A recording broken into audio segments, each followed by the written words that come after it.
let's say, just for the sake of argument, we set a preliminary hearing. Doesn't necessarily mean we have to have one.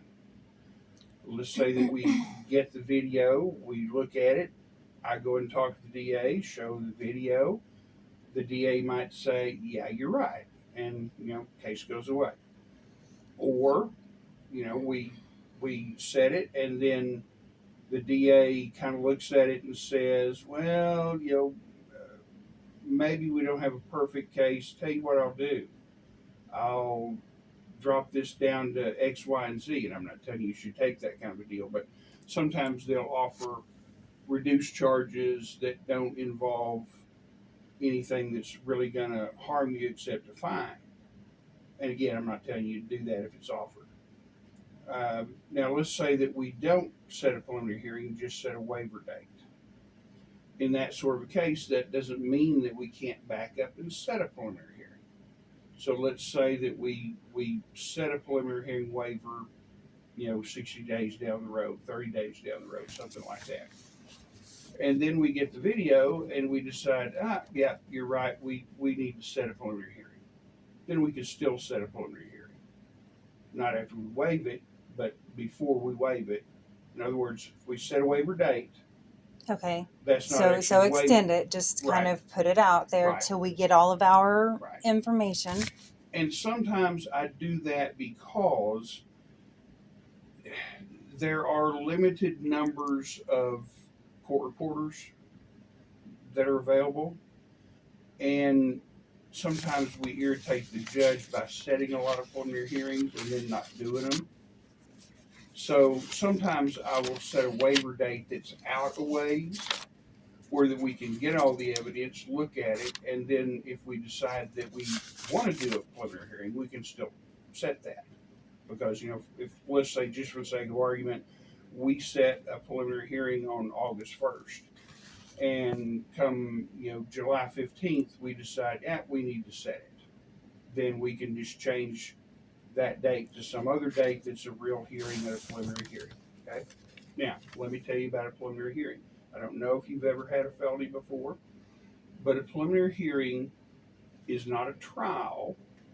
It's a procedural hearing where the DA puts on, or tries to put on, just enough evidence to show that, in the light most favorable to the DA, that this probably happened. That's kind of a layman's term version of what they have to prove. So that, let's say that, well, let me back up a little bit. The way it operates in today's world isn't like a preliminary hearing, 20 years ago. 20 years ago, when I was practicing as a preliminary hearing, we would actually have kind of a mini trial where we would call witnesses, different things would be put on for evidence. Anymore, all the DA does, because the law has changed since then, all the DA does is put on maybe one witness, maybe two witnesses, to say, here's what we say happened. And then the judge looks at it as, okay, believing what they've said, is that enough to send it to a trial? So pretty much 90% of preliminary hearings, the person is then bound over for a trial, because it's not really a fair way to do it, but that's the way the law operates anymore. Mm-hmm. I mean, I have the right to cross-examine their witnesses they put on the stand. But, still yet, if they just say, yeah, this is what happened, that just means basically, here's what the police officers are saying, and judge, unless there's some reason not to believe, which I can't put on witnesses, so we don't. We can't. Well, we do. I'm going to subpoena for the bartender. I'm just telling you, though, at that hearing, mm-hmm. we can't put on witnesses at that hearing. Right. So at that preliminary hearing, if we do a preliminary hearing, if the police officers come in and say what they said in the affidavit, you're almost certainly going to be bound over, unless they also say things that conflict with what's said. And that's what we're going to do right here. And so I've already. So I don't know how that would turn out for sure, but that's just the process of it. But again, we don't get to call witnesses at a preliminary hearing. So, subpoenaing the bartender or anything like that, that won't work for a preliminary hearing. That would have to be at a trial. Okay. Because I'll take it to the jury. I will do jury trial. I will do whatever because I'm not taking this charge. I'm not doing it. Okay. I'm not taking it. It is so false. It is. He lied. Now, I will tell you the last DUI that I took to trial. It was a misdemeanor one, but it was a DUI. The last one I took to trial, what happened was the jury split the difference. They weren't sure, I think, and sometimes juries don't make perfect decisions. Sometimes they split the baby, so to speak, which is what they did in the last case that I took to trial. So what they did in that particular case was they did not convict him of DUI, but they convicted him of DWI, which, how did they come up with that? Who knows? But they convicted him of DWI, which is a lesser charge, and gave him a $50 fine. So, but they took away his license, I'd imagine, for I don't know how long. Well, that was up to not the jury or the courts. That works as far as through DPS, Department of Public Safety. And yes, I'm sure he lost his license for a while. I worked way too hard. I've worked too hard to keep my license. And again, I'm not saying that's what would happen in your case. I'm just telling you that sometimes when you go to a jury, it's not always a perfect decision. So you need to understand that. I do. One case that I like to tell people about juries. There was a case, it's probably been 20 years ago now, but there were 3 boys. I call them boys. They were really, 18, 19 years old. 3 high school kids that raped a girl behind the football field during a football game. No, there were 4. 2 of them were juveniles. And so they went through juvenile court and basically, went off for a few months.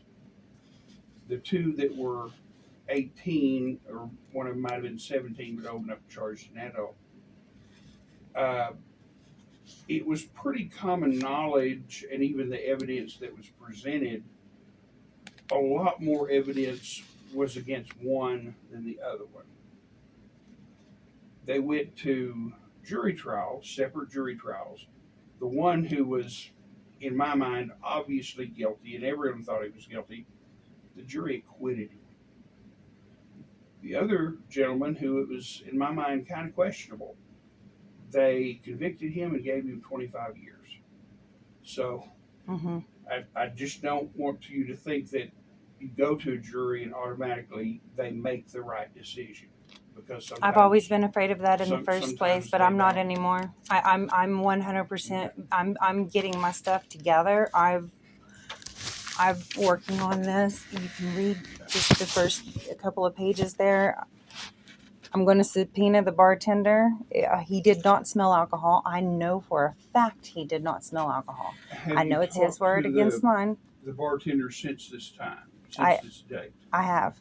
Okay. I tried to get Darcy to give me the footage that night to prove that I wasn't. Darcy is who? Is the one that runs the bar. Okay.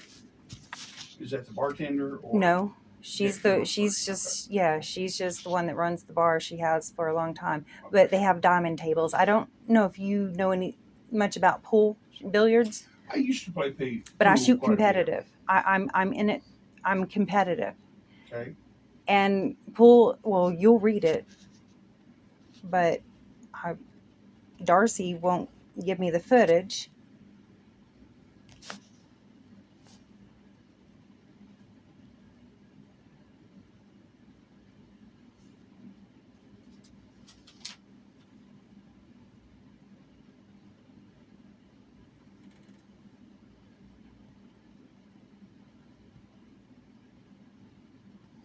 And that was just a rough draft. I need to go back over it. I don't have a printer to print out the affidavit that Darius McReynolds I can give you a copy of that.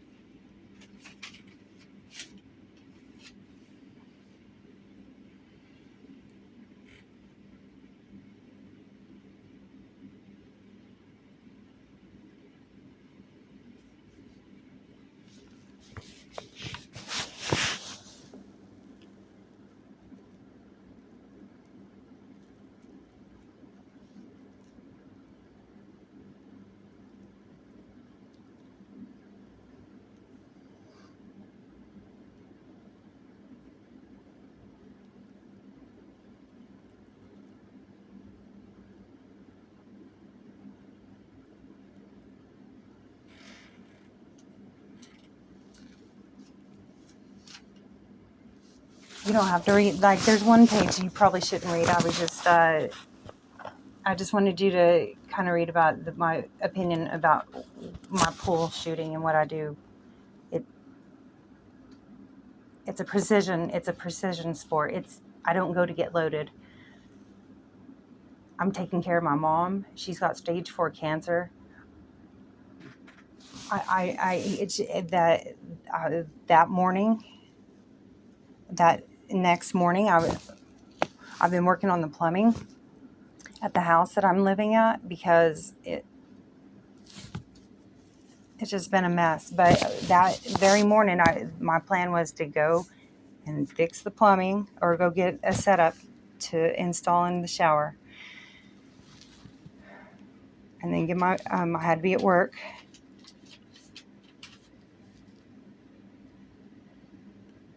It was very inconvenient, and he did not have probable cause. He does not have probable cause. There is nothing.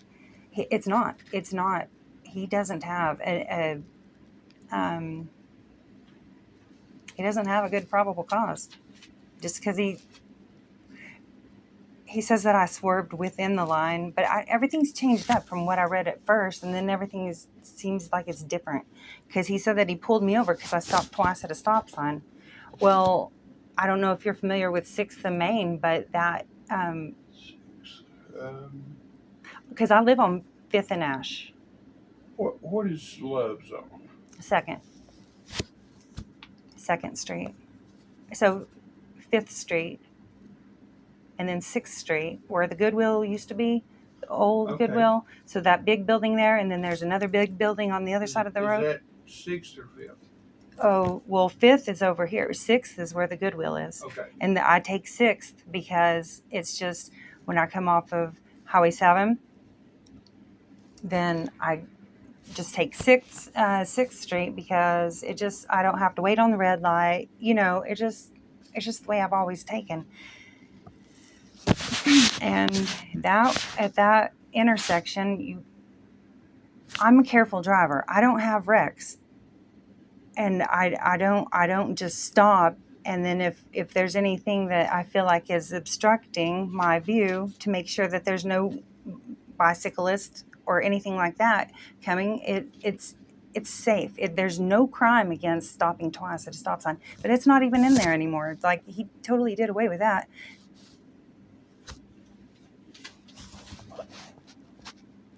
They're trained. They are trained to lie, and he did that. He lied. He didn't even say he smelled alcohol. You want to know when he said he smelled alcohol? It was because I handed him my ID, and then he went back to his car, and that gave him time. Oh yeah, whenever I handed him my ID, he said, "So where are you coming from?"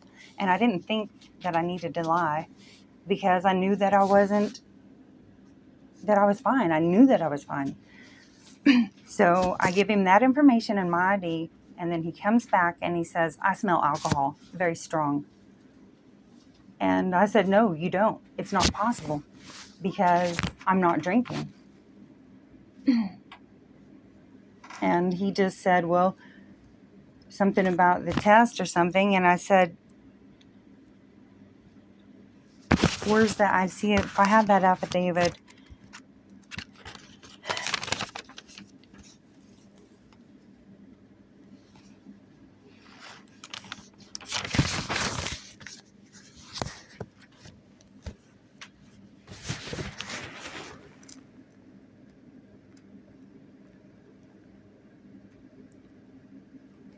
because he says that I said no, I wouldn't or whatever. I'll just have to reread. Oh, let me pull my computer out.